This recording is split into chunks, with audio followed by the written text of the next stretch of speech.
안녕하세요. 편안한 노후 채널 시청자 여러분. 오늘 이야기는 남편의 비겁함과 시어머니의 끝없는 탐욕이 한 가정을 어떻게 파멸로 이끌었는지에 대한 충격적인 사연입니다.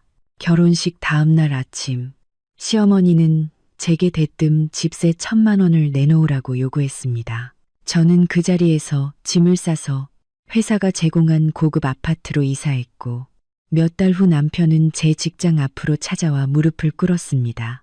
지은아, 어머니가 쓰러지셨어. 제발 도와줘. 저는 먹고 있던 밥그릇 위에 젓가락을 내려놓았습니다. 오늘 식사 자리의 공기는 벽에 걸린 시계 초침. 소리가 귀청을 찌를 만큼 무겁고 차가웠습니다. 식탁에는 저, 남편 민준, 그리고 시어머니인 박 여사, 단 3사람뿐이었습니다. 바로 어제만 해도 성대했던 결혼식이 있었고, 오늘은 제가 이 집의 며느리로서 맞는 첫 식사였습니다. 저는 결혼 생활이 평온하고 행복할 거라 믿었지만 오산이었습니다. 상석에 앉아있던 박 여사는 물수건으로 입가를 느긋하게 닦고 진한 순금을 한 모금 마셨습니다. 찻잔을 식탁에 탁 하고 내려놓는 소리. 그것은 그녀가 어떤 명령을 내리기 직전의 신호였습니다. 저는 민준을 곁눈질로 살폈습니다. 남편은 밥그릇만이 유일한 피난처인 것처럼 그 안에 얼굴을 받고 밥을 우겨넣고 있었습니다. 박 여사가 헛기침을 했습니다. 그녀는 날카로운 눈빛으로 저를 똑바로 쳐다봤습니다. 처음 인사드리던 날부터 저는 그녀의 눈빛 속에 깊숙이 숨겨진 어떤 계산을 느꼈습니다. 이제 결혼식도 다 끝났으니 말이다. 그녀는 느리지만 차가운 목소리로 이야기를 시작했습니다. 저는 공손하게 대답했습니다. 네, 어머님. 알고 있습니다. 박 여사는 고개를 끄덕이더니 저고리 주머니에서 네모나게 접힌 종이 한 장을 꺼냈습니다. 그녀는 그것을 펴서 유리 식탁에 반듯하게 펼쳐 놓았습니다. 그 위에는 알아보기 힘든 필체지만 빼곡하고 선명하게 숫자들이 적혀 있었습니다. 내가 이렇게 계산해봤다. 요즘 경제도 어렵고 물가도 천정부지로 오르지 않았니? 너희 둘 다 직장 다니고 수입도 안정적이고 나는 이제 늙었고 연금도 얼마 안 된다. 이번 달부터 너희 둘이 가족에게 공평하게 기여할 의무를 이행했으면 좋겠다. 그녀가 사용하는 공평하게라는 단어에 저는 약간의 놀라움을 금치 못했습니다. 제 생각에 가족은 서로 감싸 안고 나누는 곳이었습니다. 그런데 제가 이 집에 발을 들여놓자마자 그녀는 마치 남남처럼 선을 긋는 단어를 사용했습니다. 하지만 저는 그녀의 말을 끝까지 듣기 위해 평정심을 유지했습니다. 구체적으로 어떻게 기여하면 될까요? 저는 목소리가 떨리지 않도록 노력하며 물었습니다. 박 여사는 종이를 손가락으로 가리키며 매섭게 말했습니다. 두 사람의 매달 식비, 전기세, 수도세, 기타 생활비는 500만 원이다. 이건 내가 너희를 위해 아주 싸게 책정한 거다. 그리고 더 중요한 항목이 있지. 이 집은 내가 평생 모아서 산 재산이다. 너희가 여기서 살려면 나에게 집세를 내야지. 요즘 시세로 이 정도 아파트 월세는 최소 700에서 800만 원이지만 가족이니 500만 원만 받겠다. 총합해서 매달 1,000만 원을 나에게 줘야 한다. 제 귀는 먹먹해졌습니다. 매달 1,000만 원. 제가 그 돈을 벌지 못하는 것은 아니었습니다. 저는 영업팀 팀장 자리에서 충분히 그 돈을 벌고도 남았습니다. 하지만 문제는 금액이 아니라 그 요구의 본질에 있었습니다. 식비 기여는 당연히 제가 토를 달 이유가 없었습니다. 하지만 집세라니요. 결혼식을 올린 지 하루 만에 시어머니가 아들과 며느리에게 집세를 요구하다니요. 저는 민준을 쳐다보며 그가 뭔가 말해주기를 바랐습니다. 하지만 민준은 아무 말 없이 시선만 식탁에 고정한 채 마치 잘못을 저지른 어린아이처럼 옷자락만 만지작거렸습니다. 그의 침묵은 제 심장을 조여왔습니다. 저는 깊은 숨을 들이마신 뒤 시어머니를 똑바로 쳐다봤습니다. 어머님, 생활비 500만 원은 전적으로 동의하며 어머님 생활에 보탬이 되도록 기꺼이 드릴 수 있습니다. 하지만 집세 500만 원은 아무래도 납득이 가지 않습니다. 저희는 이 집의 자식인데 부모님에게 집세를 낸다는 게 말이 되나요? 만약 어머님 생활이 어려우시다면 저희가 용돈을 더 드릴 수 있지만 집세라는 이름은 너무 생소합니다. 박 여사가 식탁을 손바닥으로 쾅 하고 쳤습니다. 국그릇이 흔들리며 국물이 밖으로 튀었습니다. 너 감히 말대꾸하느냐? 이 집은 내 명이다. 내가 결정할 권리가 있어. 돈 내기 싫으면 당장 이 집에서 나가서 살아. 내가 민준을 키우느라 얼마나 많은 밥을 먹였는데 이제 결혼했으니 너희 부부가 당연히 효도할 책임이 있는 거다. 1,000만 원이 최종 금액이고 협상 없다. 그녀는 말을 마치자마자 벌떡 일어나 방으로 돌아갔습니다. 그녀는 삭막한 식탁에 그 요구사항이 적힌 종이만 남겨두었습니다. 저는 거기에 앉아 마치 한겨울에 얼음물을 뒤집어 쓴 듯한 기분이었습니다. 이것은 단지 돈에 대한 부당함이 아니라 감정적인 상처였습니다. 그녀의 눈에 저는 한낱 하숙생, 그 이상도 이하도 아니었습니다. 저는 그녀가 결혼 첫날부터 착취하려 했던 새로운 수입원이었습니다. 그리고 무엇보다 아팠던 것은 제가 남편이라 부르는 남자의 비겁함이었습니다. 침실 문이 제 등 뒤에서 닫혔습니다. 민주는 침대 가장자리에 앉아 텔레비전 화면이 꺼져 있는데도 리모컨을 마구잡이로 누르고 있었습니다. 그는 저를 쳐다보려 하지 않았습니다. 그의 외면은 제 가슴속 분노의 불길을 더욱 거세게 타오르게 했습니다. 저는 그가 어머니의 부당한 요구 앞에서 단 한마디라도 아내인 저를 변호해 주기를 바랐습니다. 하지만 그는 비굴한 침묵을 선택했습니다. 저는 그의 앞에 다가가 팔짱을 끼고 섰습니다. 저는 설명이 필요했고 하다못해 위로라도 듣고 싶었습니다. 민준 씨, 어머니의 요구가 당신도 받아들여지나요? 민준은 깜짝 놀랐습니다. 그는 저를 올려다보았다가 곧바로 시선을 떨궜습니다. 그의 목소리는 기어들어 가는 듯이 나약했습니다. 어머니 말씀도 일리가 있어. 어머니가 평생 모아 산 집이니까 우리가 자식된 도리로 감수해야지. 지은아, 저는 제 귀를 의심했습니다. 저는 눈을 부릅뜨고 남편을 바라봤습니다.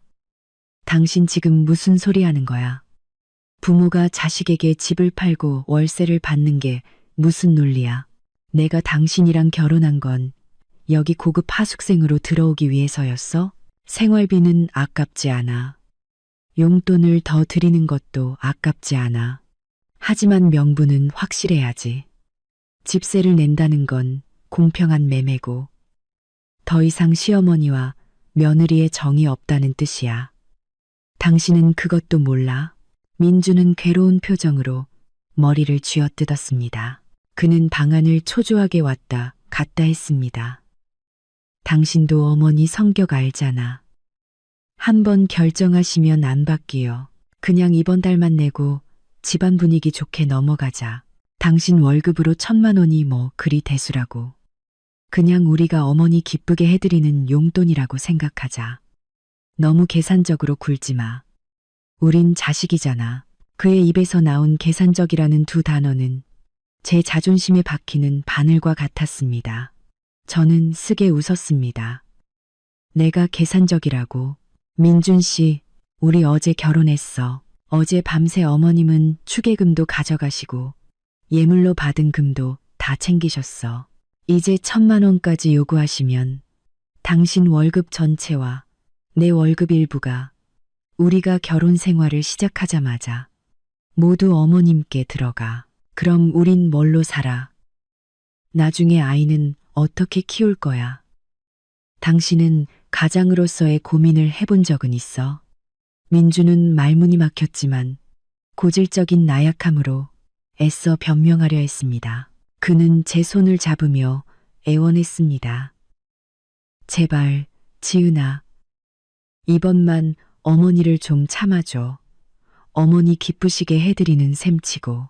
어머니가 연세가 있으셔서 성격이 오락가락하잖아. 여기서 우리가 어머니 말 거역하면 일이 더 커져. 이웃들이 비웃을 거야. 이번 달만 내고 내가 나중에 천천히 어머니께 말씀드려 볼게.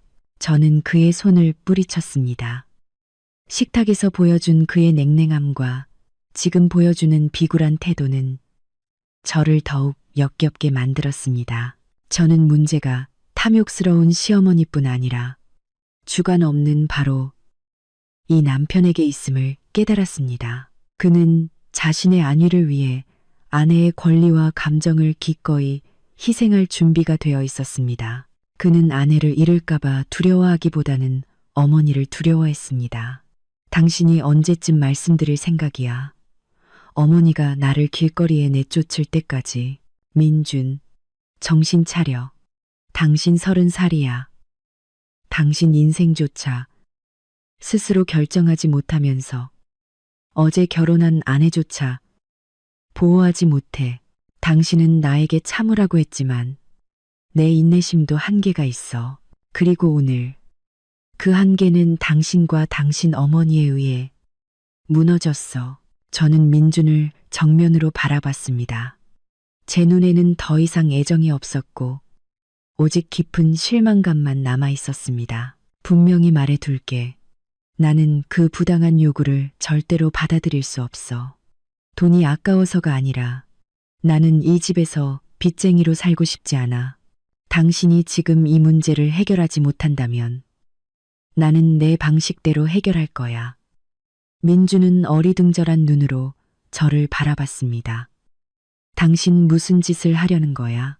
저는 대답하지 않았습니다. 저는 몸을 돌려 옷장으로 향했습니다. 제 머릿속에는 오직 이곳을 당장 벗어나야 한다는 생각뿐이었습니다. 저는 옷장 문을 활짝 열었습니다. 방충제 냄새가 코를 찔렀고 형용할 수 없는 답답함이 밀려왔습니다. 저는 옷장 위에 있는 회색 대형 캐리어를 끌어내렸습니다. 캐리어가 옷장 모서리에 부딪히는 소리가 방의 섬뜩한 침묵 속에서 메마르게 울려 퍼졌습니다. 저는 옷을 캐리어에 담기 시작했습니다.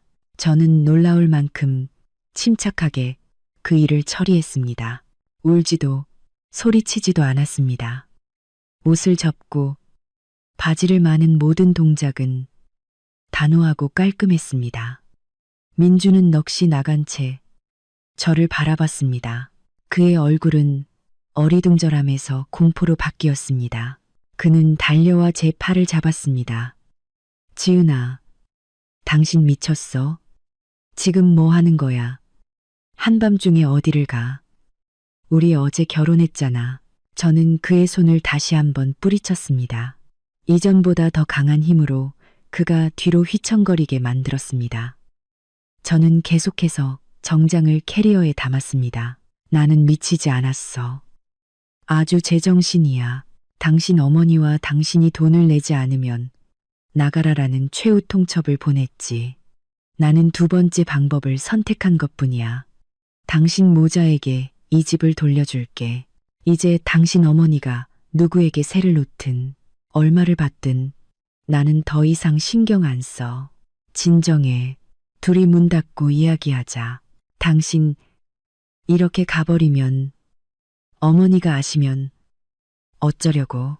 민주는 공허한 말로 저를 계속 붙잡으려 했습니다. 저는 하던 일을 멈추고 날카로운 눈빛으로 그를 쳐다봤습니다.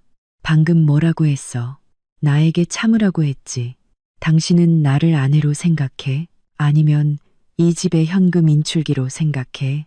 분명히 말해둘게. 나는 가정을 이루려고 결혼했지. 시댁에 새들어 살려고 결혼한 게 아니야. 비켜. 저는 캐리어 덮개를 닫고 지퍼를 침하고 단호하게 잠갔습니다. 그 소리는 저와 이 집을 잇는 마지막 끈이 끊어지는 소리 같았습니다. 저는 캐리어를 끌고 방을 나왔습니다. 나무 바닥 위를 구르는 바퀴 소리가 요란한 굉음을 냈습니다.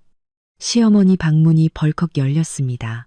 박 여사는 실크 잠옷 차림으로 나타났고 분노로 얼굴이 굳어 있었습니다. 그녀는 제 손에 들린 캐리어와 넉나간 민준의 얼굴을 보고 상황을 즉시 파악했지만 걱정 대신 경멸 가득한 비웃음을 흘렸습니다.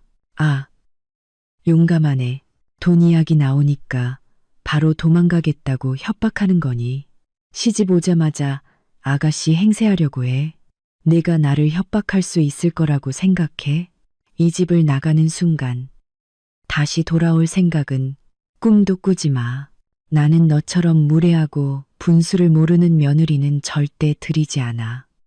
저는 그녀를 마주 보고 섰습니다. 제 등은 꼿꼿했습니다. 저는 더 이상 평소에 움츠렸던 며느리가 아니었습니다. 어머님, 쫓아낼 필요 없습니다. 제가 스스로 나갑니다. 이 집은 어머님께서 잘 보존하시라고 돌려드립니다. 제가 여기서 먹은 밥값은 얼마 안 되지만 집세는 다른 분께 받으세요. 안녕히 계세요. 저는 캐리어를 끌고 현관으로 곧장 향했습니다. 박 여사는 격분했습니다. 그녀는 제 얼굴에 손가락질을 하며 쉰 목소리로 소리쳤습니다.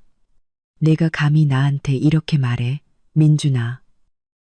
너는 거기 서서 네 아내가 난동 부리는 걸 구경만 할 거니?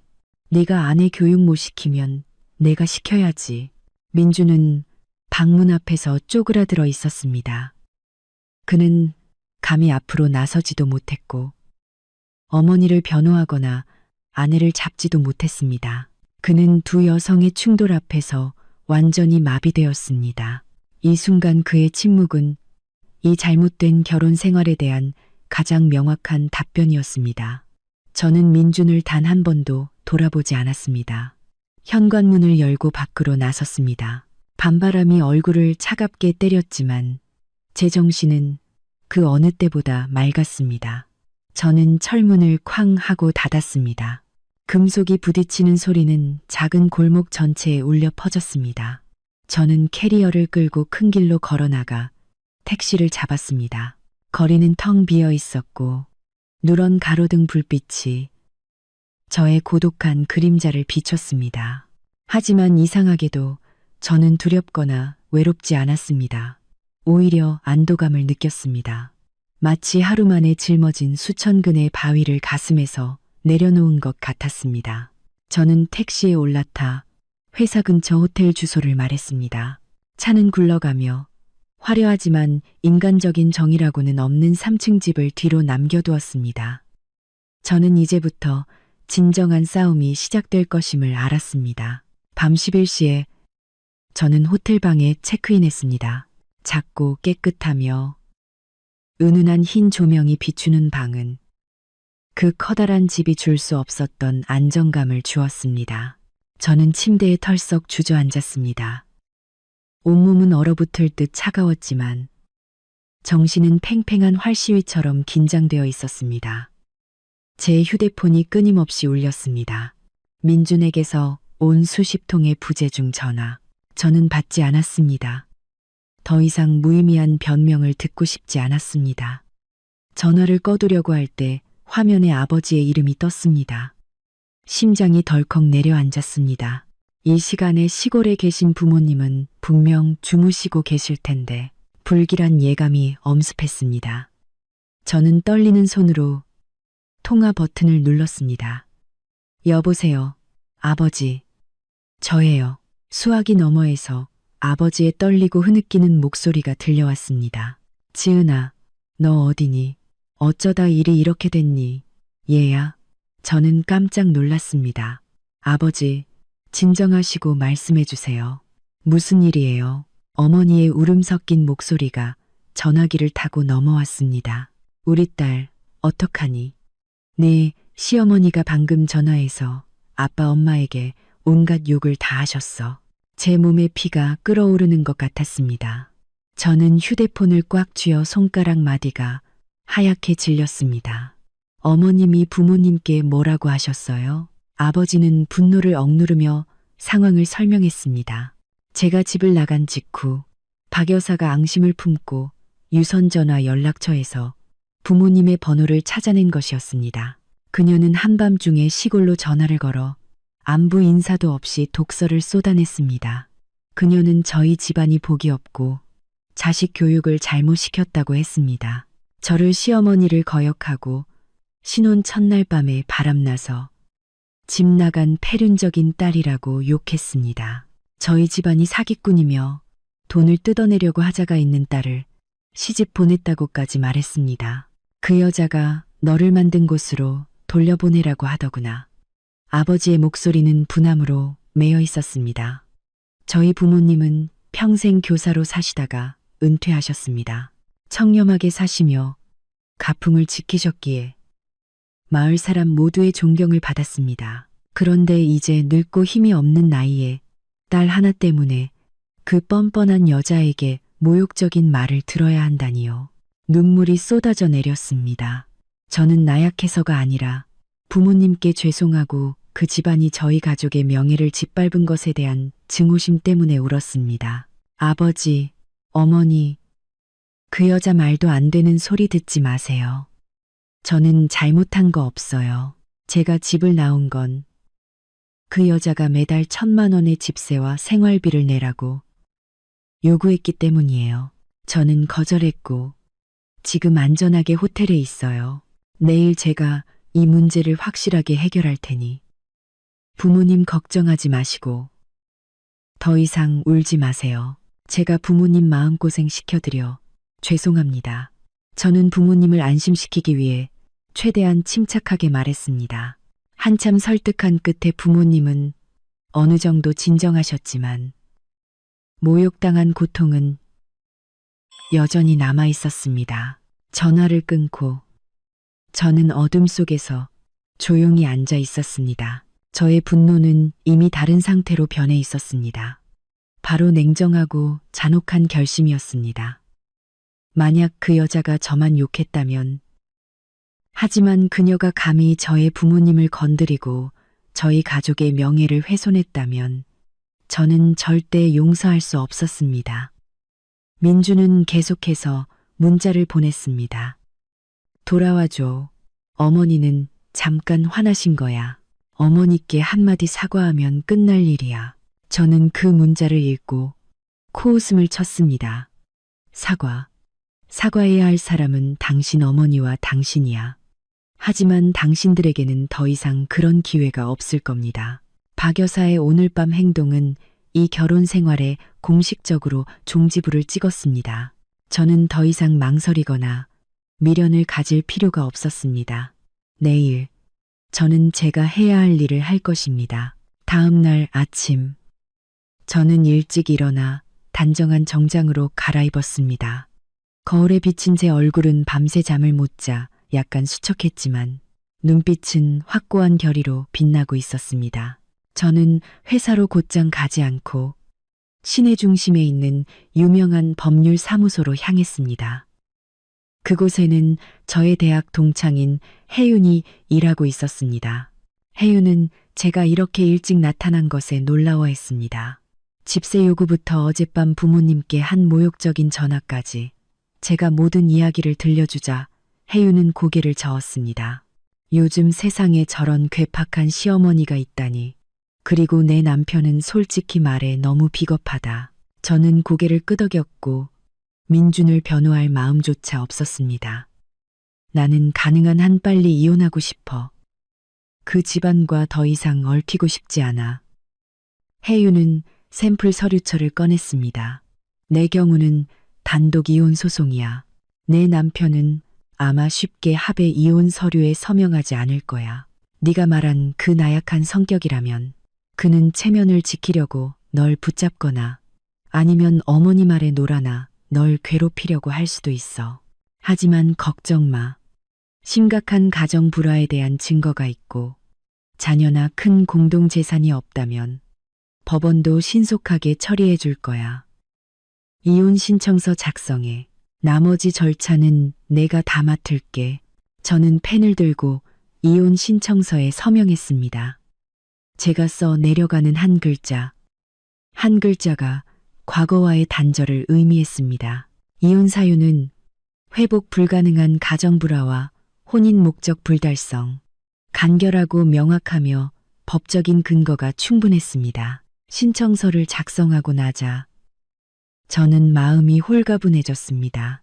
저는 혜윤에게 그날 오전에 바로 관할법원에 서류를 제출해 달라고 부탁했습니다.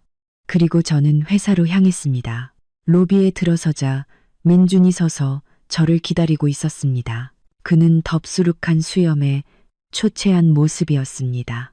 저를 보자 그는 달려와 제 손을 잡으려 했지만 저는 물러서서 거리를 두었습니다. 지은아, 밤새 어디 있었어? 나랑 집에 가자. 어머니가 네가 돌아와서 사과하면 어제 일은 없었던 걸로 하겠대. 저는 민준을 마치 이상한 생명체처럼 쳐다봤습니다. 이 지경에 이르렀는데도 그는 어떻게 저런 말을 할 수 있을까요? 당신 어머니께 가서 전해요. 저는 그분의 용서가 필요 없고 다시는 그 집에 돌아가지 않을 거라고요. 저는 방금 이혼 소송을 접수했어요. 곧 법원에서 당신에게 소환장이 날아갈 거예요. 민주는 얼어붙었고 얼굴에서 핏기가 가셨습니다. 이혼, 농담하지 마. 어제 결혼했는데 고작 돈 문제로 이혼하겠다고. 당신 너무 유치한 거 아니야? 유치해? 저는 크게 웃었습니다. 몇몇 지나가던 동료들이 돌아봤습니다. 당신 어머니가 내 부모님을 모욕한 걸 유치하다고 불러? 당신이 비겁하게 아내가 쫓겨나는 걸 지켜본 걸 사소한 일이라고 불러? 민준 씨, 똑똑히 들어요. 내가 이혼하는 건 돈 때문이 아니라 나는 당신 가족의 삶의 방식을 경멸해. 나는 당신을 경멸해. 이 정도면 충분히 명확해. 저는 말을 마치고 그를 지나쳐 엘리베이터 쪽으로 곧장 걸어갔습니다. 민주는 저를 따라오려 했지만 그가 소란을 피울 기미가 보이자 건물 경비원이 재빨리 그를 막아섰습니다. 저는 닫히는 유리문 너머로 민준을 바라봤습니다. 그는 무력하고 작아 보였습니다. 제 인생은 이 순간부터 새로운 페이지로 넘어갔습니다. 저는 다시는 누구에게도 저와 제 가족을 짓밟게 두지 않을 것입니다. 저는 저 자신을 위해 자랑스럽고 자유로운 삶을 살 것입니다. 저는 12층에 있는 새로운 아파트로 캐리어를 끌고 들어갔습니다. 이곳은 저희 회사가 고위 직원들에게 우선권을 준 고급 주상복합이었습니다. 아파트는 45평 남짓이었지만 스마트하게 설계되었고 햇살이 가득했습니다.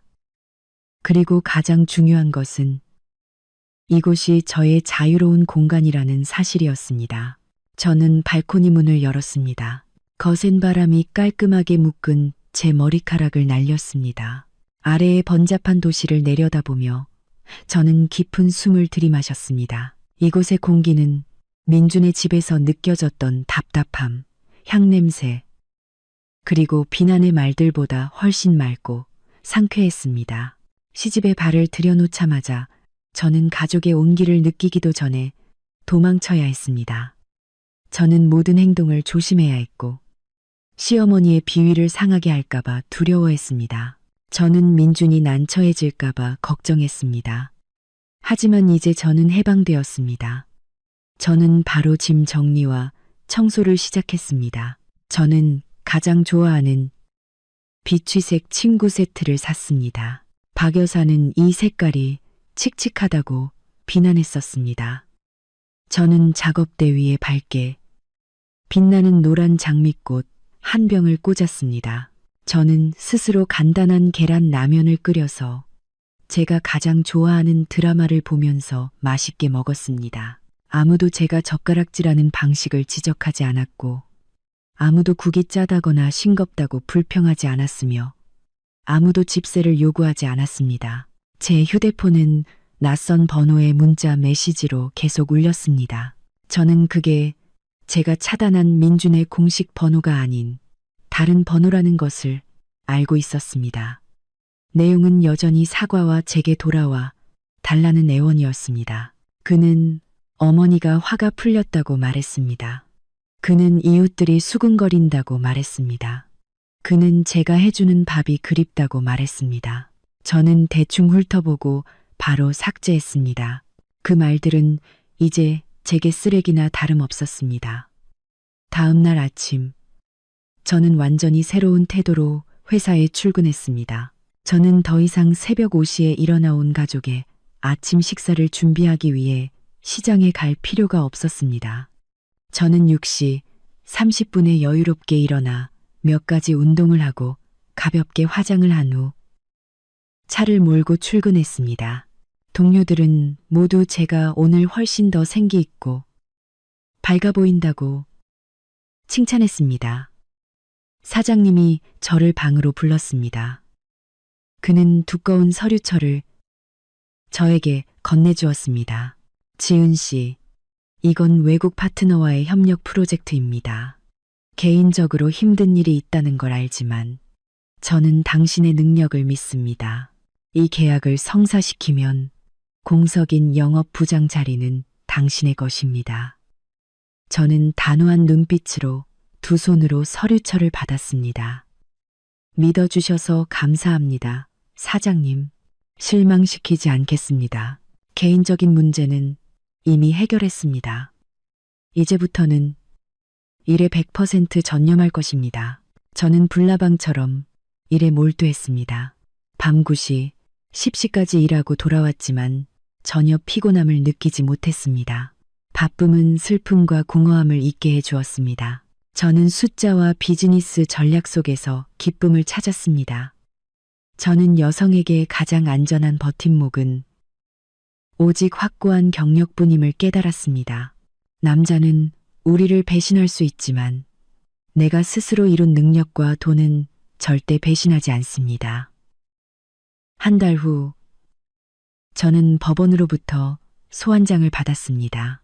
오늘은 첫 번째 조정 기일이었습니다. 저는 변호사 혜은과 함께 조정실로 들어갔습니다.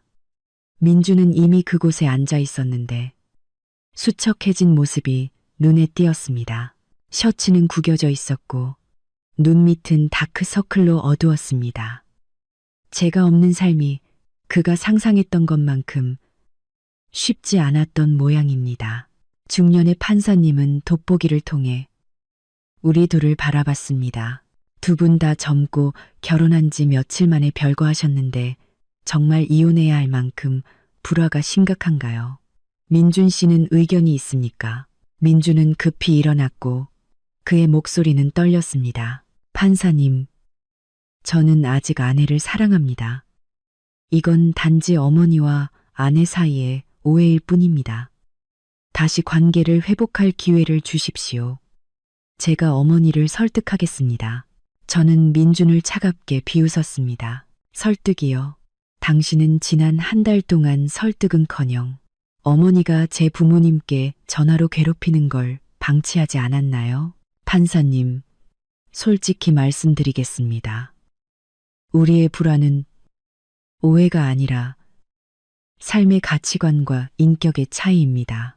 민준 씨의 어머니는 결혼 첫날부터 며느리에게 집세를 요구했고 제 부모님을 모욕했습니다. 그리고 민준 씨는 나약해서 아내를 지켜주지 못했습니다.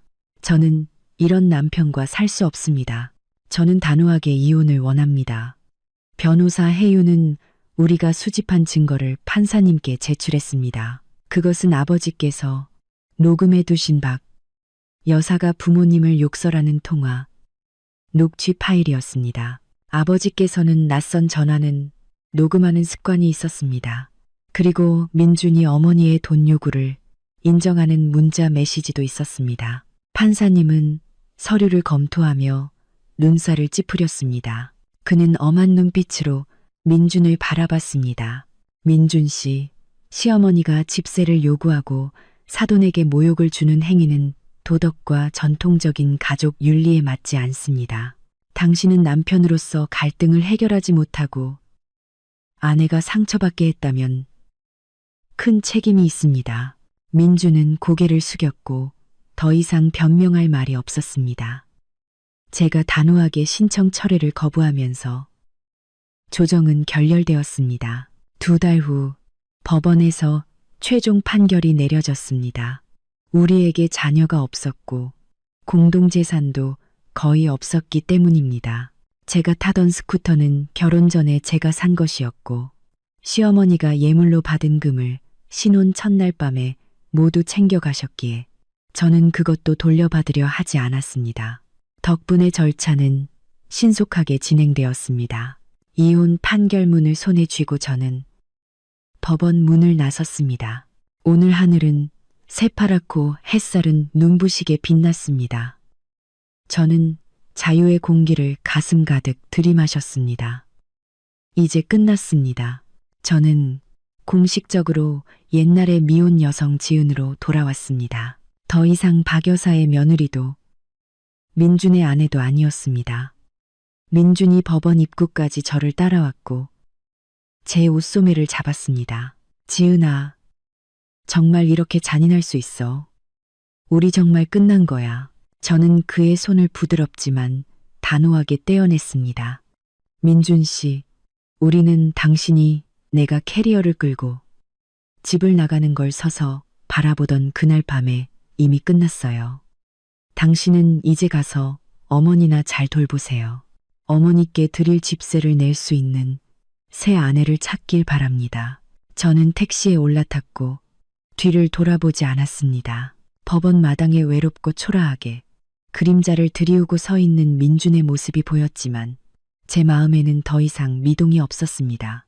저는 과거의 문을 닫고 더 밝은 미래의 문을 열었습니다. 제가 떠난 후 민준의 집은 이전에는 겪어보지 못했던 혼돈에 빠졌습니다. 이 소식은 저를 아껴주던 옛 이웃 아주머니인 선희 씨를 통해 전해 들었습니다. 선희 씨는 가끔 제게 문자, 메시지로 그쪽 상황을 알려주었습니다.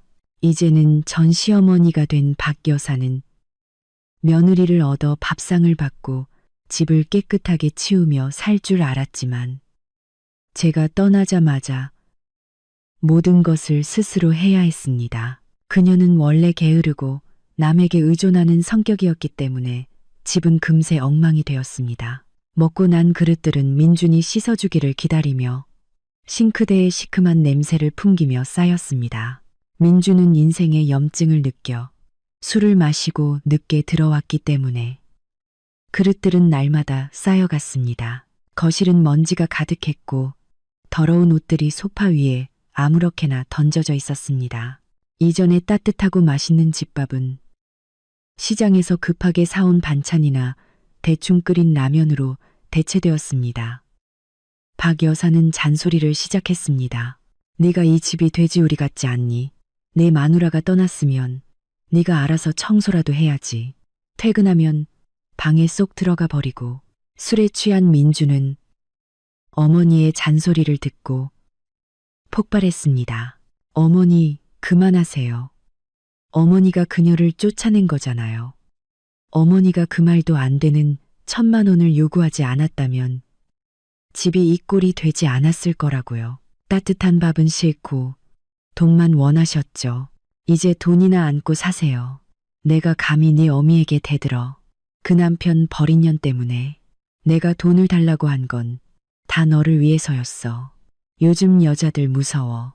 돈 챙겨서 바람나서 도망가면 너만 빈털털이 될 거 아니야. 박 여사는 목에 핏대를 세우며 반박했습니다. 두 모자는 밥 먹듯이 싸웠습니다. 그들의 욕설은 동네 전체에 울려 퍼졌고 이웃들은 혀를 찼습니다. 이전에는 집이 평화로운 것을 보고 박 여사가 복이 많다고 칭찬했지만 이제는 이 광경을 보고 수군거리기 시작했습니다. 그들은 박 여사의 탐욕이 아들의 행복을 산산조각 냈다고 말했습니다. 문제는 여기서 끝나지 않았습니다. 저의 기여금과 민준의 상실감으로 인한 성과 저하로 가정 경제는 어려워지기 시작했습니다. 사치스러운 생활에 익숙했던 박 여사는 돈이 부족해지자 다시 민준에게 돈을 더 요구하기 시작했습니다. 민준이 돈이 없다고 하자 그녀는 다시 그를 무능하다고 욕했습니다. 민준은 현실에서 도피하기 위해 술에 더욱 의존했습니다. 그는 예전에 깔끔하고 온순한 회사원이 아니라 지저분하고 성마른 남자가 되었습니다. 술에 취할 때마다 그는 휴대폰으로 우리의 옛 사진들을 보며 흐느꼈습니다. 하지만 모든 것이 너무 늦었습니다. 그의 나약함은 자신의 행복이라는 대가를 치러야 했습니다.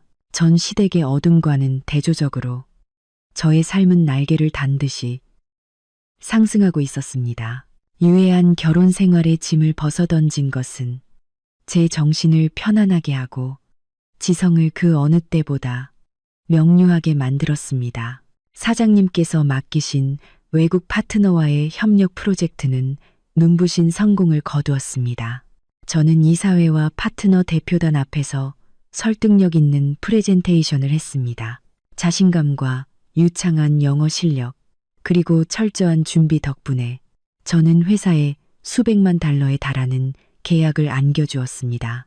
축하 파티에서 사장님은 저를 영업부장으로 정식 임명한다고 선포했습니다. 동료들의 열렬한 박수 소리에 저는 벅차올랐습니다. 저는 영광의 단상에 서서 아름다운 꽃다발을 들고 용감하게 과거를 내려놓고 오늘을 맞이한 저 자신에게 조용히 감사했습니다. 제 수입은 크게 증가했습니다. 저는 예전에는 민준의 가족을 위해 아껴야 해서 감히 사지 못했던 물건들로 저에게 보상했습니다. 저는 고급 디자이너 옷을 샀고 명품 가방을 샀으며 건강을 단련하고 인맥을 넓히기 위해 댄스 수업을 등록했습니다. 저는 또한 부모님께 돈을 보내 집을 수리하시고 여행을 다니시도록 해드렸습니다. 부모님은 딸이 성공하고 다시 행복해진 것을 보고 매우 기뻐하셨습니다. 전 사돈에게 모욕당했던 고통도 서서히 사라졌습니다. 아버지께서는 이 문이 닫히면 다른 문이 열리는 법이란다. 얘야, 중요한 건 네가 잘 사는 모습을 보여줘서 그들이 너를 잃은 것이 얼마나 큰 실수였는지 깨닫게 하는 거야라고 말씀하셨습니다. 저는 항상 아버지의 말씀을 가슴에 새겼습니다. 저는 당당하고 자랑스럽게 살았습니다. 저는 전 시댁에게 아무것도 증명할 필요가 없었습니다. 저의 성공과 행복 자체가 가장 강력한 답변이었습니다. 저에게는 능력 있고 괜찮은 남자들이 구애하기 시작했습니다. 그들은 저의 재능과 성숙한 아름다움을 존중했습니다. 하지만 저는 서둘러 누구의 마음도 받아들이지 않았습니다. 저는 이 황금 같은 싱글 생활을 좀 더 즐기고 싶었습니다. 다른 사람에게 제 마음을 나누어 주기 전에 먼저 저 자신을 온전히 사랑하고 싶었습니다. 제가 승진하고 명품을 산 소식은 곧 박 여사의 귀에 들어갔습니다. 세상은 참 좁았습니다. 박 여사의 먼 친척 한 명이 제 회사에서 청소 일을 하고 있었던 것입니다. 이모는 원래 소문을 좋아하는 사람이어서 박 여사에게 자세한 상황을 일러바쳤습니다. 언니, 지은이가 요즘 완전히 떴어. 어제는 회사 차가 마중 나와서 출근하는 걸 봤어. 온통 명품 옷에 수천만 원짜리 가방을 들고 다니더라. 큰 계약 따내서 부장으로 승진했대. 월급이 몇 천만 원은 될 거래. 박 여사는 이 말을 듣고 얼굴색이 변했습니다. 그녀는 자기 귀를 믿을 수 없었습니다. 뭐라고? 그 계집애가 그렇게 됐다고. 분명 사장하고 불륜을 저지르거나 불법적인 일을 하는 걸 거야. 그의 능력으로 뭘 하겠니? 입으로는 그렇게 말했지만 박 여사의 마음속에는 극도의 질투가 끓어올랐습니다. 그녀는 후회했습니다. 그녀는 자신의 손으로 쫓아낸 돈 찍어내는 기계가 아까웠습니다. 그녀는 만약 제가 아직 집에 있었다면 그 몇 천만 원의 월급이 모두 자신의 통장으로 들어왔을 것이라고 계산했습니다. 그녀는 마음껏 쇼핑하고 동네 사람들에게 자랑할 수 있었을 것입니다. 질투는 박 여사를 더욱 앙심 품게 만들었습니다. 그녀는 동네를 돌아다니며 저를 험담하기 시작했습니다. 그녀는 동네 입구 쉼터에 앉아 아주머니들에게 입을 비쭉거리며 말했습니다. 에이, 그 여자 대단한 줄 알지 마세요. 우리 집의 덕을 본 겁니다. 우리 집에서 지낼 때 내가 밥 해주고 뒷바라지 해줬으니까 승진할 힘이 생긴 거지. 이제 돈 좀 벌었다고 남편을 버리고 늙은 시어머니를 버려? 그 배은망덕한 여자. 나중에 벌 받을 거야. 아주머니들은 이 말을 듣고 반신반의했습니다. 몇몇은 박 여사에 동조하며 저를 비난했습니다. 하지만 사정을 아는 사람들은 그저 비웃을 뿐이었습니다. 그들은 박 여사의 탐욕스럽고 교활한 성격을 잘 알고 있었기 때문에 그녀의 말을 완전히 믿지 않았습니다. 뒷담화에 그치지 않고 박 여사는 제 회사까지 찾아가 소란을 피울 음모를 꾸몄습니다. 그녀는 제가 체면을 중시해서라도 돈을 주고 입막음을 하거나 아니면 최소한 동료들 앞에서 저에게 망신을 주면 속이 시원할 거라고 생각했습니다. 어느 맑은 아침, 제가 중요한 회의를 준비하고 있을 때 안내데스크에서 전화가 왔습니다. 지은 부장님, 시어머니라고 주장하는 아주머니가 로비에 서서 부장님을 만나자고 난리입니다. 고함을 치고 있는데 내려오지 않으시면 위로 올라오겠다고 협박하세요. 저는 미간을 찌푸렸습니다. 박 여사가 아직도 포기하지 않았단 말인가. 좋습니다. 만약 그녀가 연극을 하고 싶다면 저는 그녀에게 그녀의 탐욕과 무지함이 치러야 할 대가를 알게 해줄 무대를 마련해 줄 것입니다. 저는 옥매무새를 가다듬고 심호흡을 한 후 엘리베이터로 향했습니다. 엘리베이터가 1층에 멈추고 문이 열리자 제 눈에 들어온 것은 안내데스크의 혼란스러운 광경이었습니다. 박 여사는 팔짱을 끼고 경비원들에게 큰 소리로 고함을 치고 있었습니다. 그녀는 검은색 한복 차림의 머리에는 수건을 쓰고 손에는 비닐 바구니를 들고 있었습니다. 그녀는 동정심을 얻기 위해 일부러 촌스럽고 불쌍한 모습을 연출하고 있었습니다. 너희들 비켜. 내가 내 며느리를 만나야 해. 그 은혜 모르는 지은이 남편과 늙은 시어머니를 버리고 바람나서 도망친 년이야. 이제 부자가 됐다고 인정도 다 잊어버려? 사람들아, 모두 보세요. 직원들과 고객들이 모여들어 수군거리기 시작했습니다. 저는 엘리베이터에서 걸어 나왔습니다. 제 하이힐이 대리석 바닥을 걷는 소리는 단호하게 울려 퍼졌습니다. 무슨 일이죠? 제가 위압감 있는 목소리로 말하자 모두가 침묵했습니다. 박 여사는 돌아섰고 지금의 저의 우아하고 권위 있는 모습에 잠시 멈칫했습니다. 하지만 곧바로 그녀는 바닥에 드러누워 비통하게 울기 시작했습니다. 아이고, 하늘이시여. 이 땅이시여. 내가 평생 모은 돈으로 결혼시켜주고 며느리로 들였는데 어쩜 저럴 수가. 늙은 어미는 약 살 돈도 없어 병들어 누워있는데 자기는 여기서 호의호식하고 그녀는 가슴을 쿵쿵 치며 울었습니다. 그녀의 연기는 너무 훌륭해서 사정을 모르는 사람들은 모두 측은하게 생각했습니다. 모든 시선은 의심과 비난이 섞인 채 저에게 쏠렸습니다. 저는 평온하고 침착한 표정으로 그녀에게 다가갔습니다. 저는 그녀를 일으켜 세우지 않고 그저 내려다봤습니다. 박 여사님, 연극은 충분히 하셨나요? 여긴 시장이 아니라 문명화된 일터입니다. 당신 마음대로 할 수 있는 곳이 아니에요. 박 여사는 고개를 들고 저를 노려봤습니다. 네가 감히 발뺌해? 네가 남편 버린 건 엄연한 사실이야.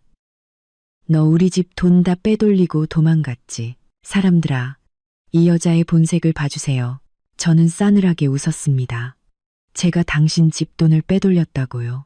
아니면 당신이 며느리인 저에게 매달 1,000만 원의 집세를 요구한 걸 기억하시나요? 당신이 한 말을 기억하십니까? 1,000만 원의 집세 이야기를 듣자 군중이 웅성거리기 시작했습니다. 박 여사는 잠시 당황했지만 애써 목소리를 높여 반박했습니다. 거짓말 마. 내가 언제 집세를 달라고 했어. 나는 생활비 분담을 말한 것뿐이야. 피 묻은 입으로 함부로 말하지 마.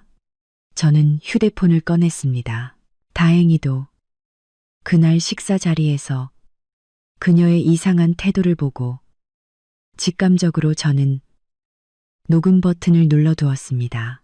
저는 휴대폰을 안내데스크 직원들이 배경 음악을 틀 때 쓰는 무선 스피커에 연결했습니다. 증거가 필요하시죠? 모두 이 녹음 파일을 들어보세요. 이것은 저희가 결혼 후 첫 식사 자리에서 나눈 대화입니다. 제가 재생 버튼을 누르자 박 여사의 시끄럽고 날카로운 목소리가 로비 전체에 선명하게 울려 퍼졌습니다. 이 집은 내가 평생 모아서 산 재산이다. 너희가 여기서 살려면 나에게 집세를 내야지. 총합해서 매달 1,000만 원을 나에게 줘야 한다. 돈 내기 싫으면 당장 이 집에서 나가서 살아. 로비는 순식간에 조용해졌습니다. 사람들은 경멸과 혐오가 섞인 눈빛으로 박 여사를 바라봤습니다. 그녀가 저를 모함했던 말이 바로 그녀의 목소리로 폭로된 것입니다. 이어서 저는 두 번째 녹음 파일을 재생했습니다. 그것은 그녀가 제 부모님에게 욕설을 퍼붓는 통화였습니다. 그 집안 복이 없어. 자식 교육 못 시킨 년. 내가 만든 곳으로 돌려보낼 거야. 이 말을 듣자 아무도 더 이상 침착함을 유지할 수 없었습니다. 한 동료 직원이 분개하여 말했습니다. 세상에 아직도 저렇게 사악하고 탐욕스러운 시어머니가 있다니. 며느리에게 집세를 요구하고 사돈에게 모욕을 주고서도 여기에 와서 떼를 쓴다고요. 박 여사의 얼굴은 새빨개졌다가 핏기가 사라졌습니다. 그녀는 제가 이렇게 치밀할 줄은 몰랐습니다. 그녀는 허둥지둥 일어나 제 휴대폰을 빼앗으려 했지만 경비원들이 재빨리 그녀를 막아섰습니다. 당장 여기서 나가주세요. 계속 소란을 피우시면 경찰을 부르겠습니다. 경비팀장이 단호하게 말했습니다. 박 여사님, 돌아가세요. 그리고 다시는 제 눈앞에 나타나지 마세요. 당신에게 남아있던 마지막 존중심마저 오늘로 완전히 사라졌습니다. 박 여사는 경비원들의 호송을 받으며 굴욕적으로 문 밖으로 끌려 나갔습니다.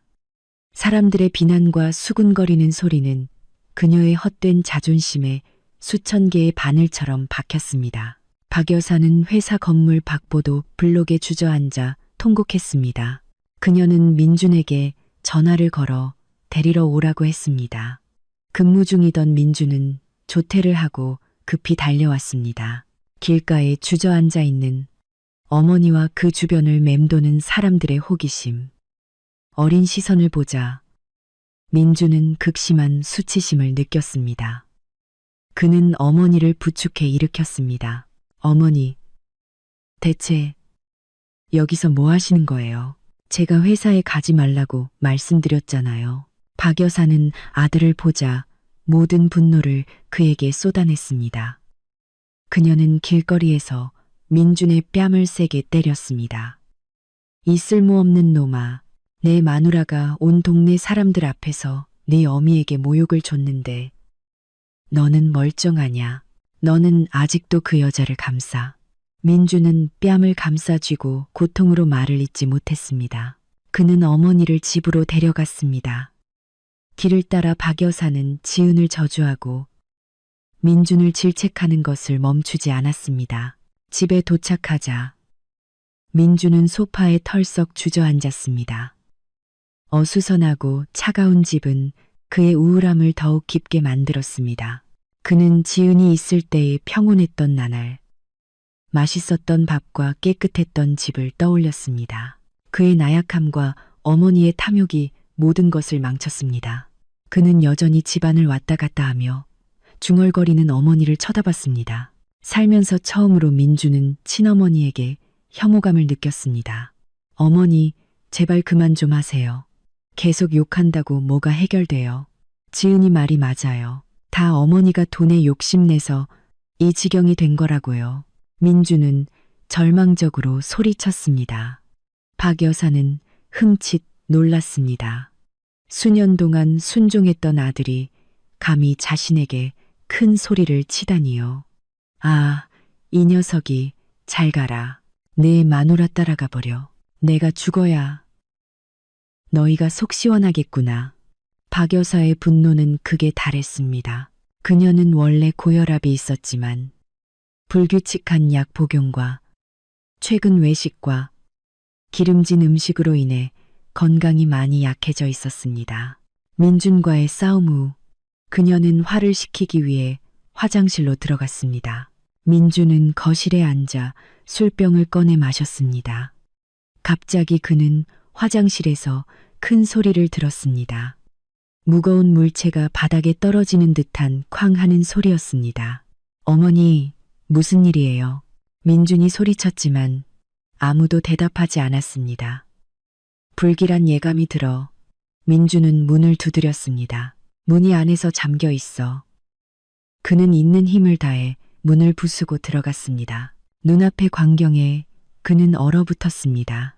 박 여사는 축축한 화장실 바닥에 쓰러져 있었고 눈은 뒤집히고 입은 한쪽으로 비뚤어져 있었습니다. 그녀는 헛소리를 내려고 했지만 소리가 나오지 않았습니다. 어머니, 어머니, 정신 차리세요. 민주는 공포에 질려 어머니를 안았습니다. 그는 떨리는 손으로 구급차를 불렀습니다. 구급차는 요란한 사이렌 소리를 내며 그 조용한 동네의 밤을 갈랐고 박 여사를 싣고 떠났습니다. 민주는 구급차에 앉아 차가운 어머니의 손을 꼭 잡았습니다. 그의 눈에서는 눈물이 쉴 새 없이 흘러내렸습니다. 그는 방금 전에 어머니에게 큰 소리를 낸 것을 후회했습니다. 그녀가 아무리 잘못했더라도 그녀는 그의 어머니였습니다. 병원에서 의사는 박 여사가 광범위한 뇌출혈로 상태가 매우 위독하며 생명을 구하려면 즉시 수술해야 한다고 진단했습니다. 제때 수술하지 않으면 사망하거나 평생 식물인간으로 살아야 할 것이라고 했습니다. 늙은 의사는 안경을 밀어 올리며 민준을 안쓰럽게 바라봤습니다. 이 수술은 매우 복잡하고 비용이 많이 듭니다. 예상 비용은 3억 원입니다. 준비를 위해 성금 1억 원을 먼저 내셔야 합니다. 지금 바로 수납 창구로 가세요. 3억 원. 그 숫자는 민준에게 벼락처럼 들렸습니다. 그는 주머니와 옷을 뒤져봤지만 몇천 원짜리 지폐 몇 장만 남아 있었습니다. 그의 은행 계좌는 몇 달 동안의 방탕한 생활과 술 도박으로 인해 바닥나 있었습니다. 어머니의 비상금은 그녀가 철저하게 숨겨두었기에 그는 어디에 두었는지 비밀번호는 무엇인지 알 수 없었습니다. 민주는 친척들에게 전화를 걸어 돈을 빌리려 했습니다. 하지만 그가 전화를 걸어 돈 이야기를 꺼내자마자 모두 핑계를 대며 피했습니다. 아이고, 내가 지금 집 수리 때문에 돈이 묶여서 말이야. 나도 지금 정기 예금으로 넣어놔서 깰 수가 없어. 나 지금 출장 중이라 송금이 안 돼. 그들은 모두 박 여사의 성격과 민준의 비참한 현재 상황을 잘 알고 있었기 때문에 엮이고 싶어 하지 않았습니다. 그들은 돈을 빌려줬다가 떼일까봐 두려워했습니다. 민준은 차가운 병원 복도에 주저앉아 절망했습니다. 그는 머리를 쥐어뜯었습니다. 어머니의 생명이 위태로운데 그는 돈이 없어 무력했습니다. 가장 궁지에 몰렸을 때 민준의 머릿속에 한 생각이 섬광처럼 스쳐 지나갔습니다. 그는 지은을 기억했습니다. 지은은 이제 매우 부유했습니다. 그녀는 막 큰 계약을 따냈고 회사 차로 출퇴근했습니다. 3억 원은 이제 그녀에게 큰 문제가 아닐 것입니다. 민주는 그 가느다란 희망에 매달렸습니다. 그는 아무리 헤어진 아내라지만 한때는 한 이불을 덮고 산 사이인데 지은이 보고도 모른 척하지 않을 것이라고 스스로를 위로했습니다. 민주는 벌떡 일어나 병원을 뛰쳐나갔습니다. 그는 오토바이를 미친 듯이 몰아지은이 살고 있는 고급 아파트 단지로 향했습니다. 그의 머릿속에는 지은에게 간청할 수천 가지 말이 정리되고 있었습니다. 그는 무릎을 꿇고 울고 지은이 돈을 내주기만 한다면 무엇이든 할 준비가 되어 있었습니다. 하늘에서 빗줄기가 쏟아지기 시작했습니다. 빗방울이 민준의 얼굴을 세차게 때렸지만 그는 아무것도 느끼지 못했습니다. 어머니를 잃을지도 모른다는 두려움과 전처에게 구걸해야 하는 수치심이 그의 마음속에서 뒤섞여 혼란을 일으켰습니다. 도착했지만 민주는 거주자 카드가 없어 경비원에게 제지당했습니다. 그는 자신이 가족이며 위급 상황이라고 울면서 간청한 끝에 경비원은 마침내 지은의 아파트로 전화를 걸어 확인해 보았습니다. 지은은 창가에서 책을 읽고 있다가 전화벨 소리를 들었습니다. 민준이 로비에서 만나자고 요구했다는 사실에 그녀는 놀랐습니다. 그녀는 거절하려고 했지만 경비원이 민준이 매우 초라해 보이고 어머니가 위독하다고 울고 있다고 말하는 것을 듣고 잠시 생각했습니다. 그녀는 그를 만나기로 동의했습니다. 그녀는 그가 무슨 짓을 할지 보고 싶었고 만약 정말 생사의 문제라면 인간적인 도리로서 드러나 봐야 한다고 생각했습니다. 엘리베이터 문이 열렸습니다. 비에 젖은 민준이 고급스러운 복도로 들어섰습니다. 그는 지은의 아파트 문 앞에 서서 떨리는 손으로 초인종을 눌렀습니다. 문이 열리고 지은이 크림색 실크 잠옷 차림으로 나타났습니다. 그녀는 우아하고 고상해 보였습니다. 민준의 초췌한 모습과 지은의 빛나는 모습의 대비는 그를 더욱 비참하게 만들었습니다. 지은을 보자마자 민준은 문 앞에서 무릎을 꿇었습니다. 그는 두 손을 모아 그녀에게 절을 했습니다. 눈물은 빗물과 섞여 수척한 얼굴을 타고 줄줄 흘러내렸습니다. 지은아, 부탁해. 빌게. 어머니를 살려줘. 어머니가 뇌졸중으로 쓰러지셔서 병원에서 죽어가고 있어. 지은은 한 걸음 뒤로 물러서서 차가운 눈빛으로 민준을 바라봤습니다. 그녀는 과도하게 놀라거나 동정심을 보이지 않았습니다. 일어나서 말해요. 무슨 일인지 분명히 말해요. 여기서 이런 소란 피우지 마요. 이웃들이 비웃어요. 민준은 여전히 무릎을 꿇은 채 지은의 바짓가랑이를 잡았습니다. 의사가 3억 원이 필요하다고 했어. 당장 돈을 구할 수가 없어. 지금 친척들 아무도 돈을 빌려주지 않아. 나도 어머니가 당신에게 잘못한 거 알고 내가 당신에게 잘못한 거 알지만 죽을 땐 다 털고 가는 거야.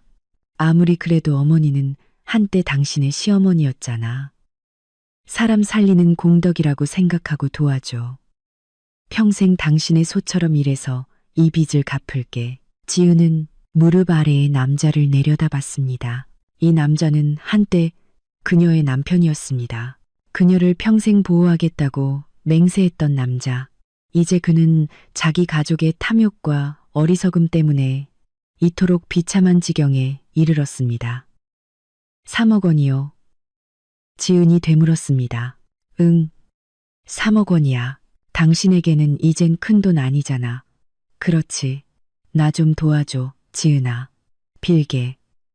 민주는 쿵쿵 소리가 나도록 머리를 바닥에 굳었습니다. 지은은 한참 동안 침묵했습니다. 공간은 민준의 거친 숨소리가 들릴 만큼 고요했습니다. 민준은 희망에 차서 그녀를 올려다봤지만 지은이 그를 바라보는 눈빛은 면도날보다 더 차가웠습니다. 지은은 민준의 손을 바짓가랑이에서 떼어냈습니다. 그녀는 신발장 의자에 앉아 그의 눈높이를 맞췄습니다. 민준 씨 말이 맞아요. 3억 원은 저에게 큰 돈이 아니죠. 저는 당장 수표를 끊어주거나 송금해 줄 수 있어요. 하지만 저는 그렇게 하지 않을 거예요. 민준은 얼어붙었습니다. 왜 이렇게 악독해? 사람이 죽어가는 걸 보고도 모른 척 하겠다는 거야. 지은은 싸늘하게 웃었습니다. 악독하다. 당신은 내가 왜 악독하냐고 묻는 건가요? 당신 어머니가 우리 부모님에게 전화해서 욕설을 퍼붓던 밤을 기억하나요? 그 여자는 우리 부모님을 복없고 자식 교육 못 시킨 년이라고 했죠. 그때 그 여자는 정이라는 걸 생각했나요? 내가 집세 안 낸다고 한밤중에 나를 길거리로 쫓아낼 때 그 여자는 나를 며느리로 생각했나요? 지은은 일어서서 문을 가리켰습니다. 제 돈은 제 땀과 눈물 그리고 지혜로 벌어들인 거예요. 저는 이 돈을 제 부모님과 저를 사랑하는 사람들에게 효도하는 데 쓸 거예요. 저는 저와 제 가족의 인격을 짓밟았던 사람을 살려야 할 책임이 없어요. 당신은 죽을 때 모든 원한을 털고 가야 한다고 했죠. 미안하지만 저에게 그 정은 그날 이미 죽었어요. 이제 우리는 남남이에요. 당신 어머니의 생사는 당신 집안의 복에 달려 있어요. 저는 상관없어요. 지은의 말은 민준의 얼굴에 차가운 물을 끼얹는 것과 같았습니다. 그는 여기서 더 이상 희망이 없다는 것을 깨달았습니다. 지은은 매우 명확하고 단호하게 말했습니다. 그의 가족이 그녀에게 입힌 상처는 너무 커서 무엇으로도 보상받을 수 없었습니다.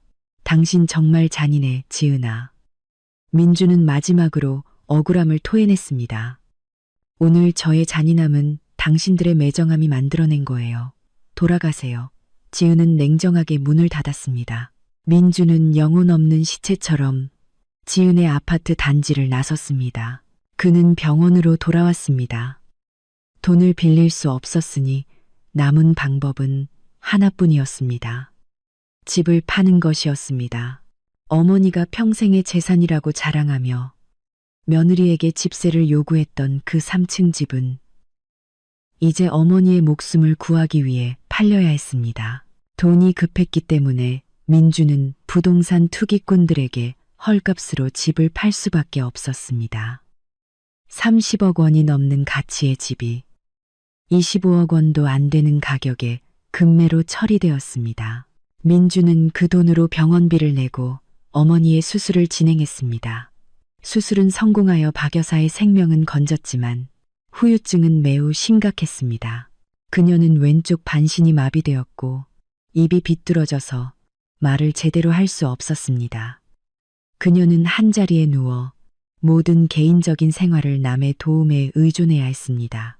퇴원 후 민주는 깊은 골목에 있는 축축하고 비좁은 월세방을 구해 어머니와 함께 살았습니다.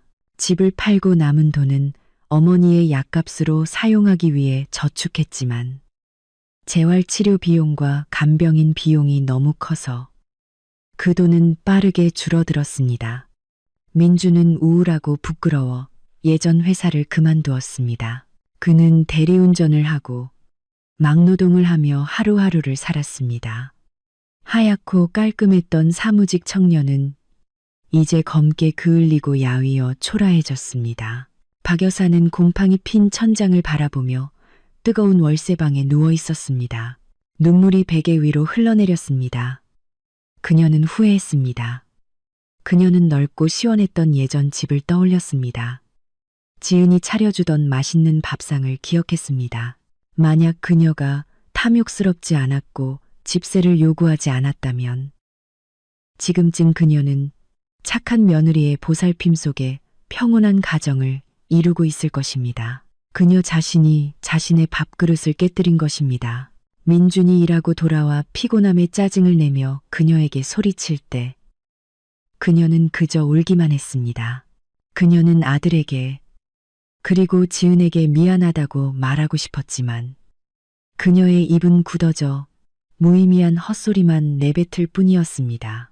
이것은 그녀의 악행이 치러야 할 너무나 비싼 대가였습니다. 1년 후 저는 국제공항에 서서 밝은 빨간색 캐리어를 끌고 있었습니다. 오늘은 부모님과 함께 유럽 여행을 가는 날이었습니다. 오랫동안 꿈꿔왔던 여행을 이제야 실현하게 된 것입니다. 부모님의 환한 미소를 보자 제 마음은 유난히 따뜻해졌습니다. 제 현재의 삶은 더할 나위 없이 만족스러웠습니다. 저는 부모님이 원하실 때 함께 지낼 수 있도록 더 넓고 고급스러운 아파트를 구매했습니다. 제 경력은 꾸준히 발전하고 있었고, 저는 비즈니스에 대한 열정을 충족시키기 위해 작은 의류 매장도 열었습니다. 저는 또한 성숙하고 괜찮은 남자의 사랑을 받아들이기 위해 마음을 열었습니다. 그는 저의 비즈니스 파트너였고, 저의 과거와 의지를 매우 존중해 주었습니다. 우리는 지금 서로를 알아가는 단계에 있으며 모든 것이 순조롭게 진행되고 있습니다. 비행기에 오르기 전 저는 우연히 SNS를 훑어보다가 공동 친구가 올린 민준의 사진을 보았습니다. 사진 속 민준은 대리운전, 기사 복장으로 길거리에서 노점에서 밥을 먹고 있었습니다. 그는 10년은 더 늙어 보였습니다. 저는 그 사진을 보고 더 이상 증오나 통쾌함을 느끼지 않았습니다. 저는 단지 연민을 느꼈습니다. 현재의 행복을 소중히 여길 줄 몰라 모든 것을 잃어버린 인생에 대한 연민이었습니다. 저는 휴대폰을 끄고 미소 지으며 보안 게이트를 통과했습니다. 과거는 정말로 잠들었습니다. 제 앞에는 넓고 아름다운 하늘이 기다리고 있었습니다. 저는 스스로 정직하고 당당하게 살아간다면 행복은 언제나 미소 지을 것이라고 믿습니다. 저의 이야기는 여기서 마무리되지만 모든 사람들에게 하나의 교훈을 남깁니다.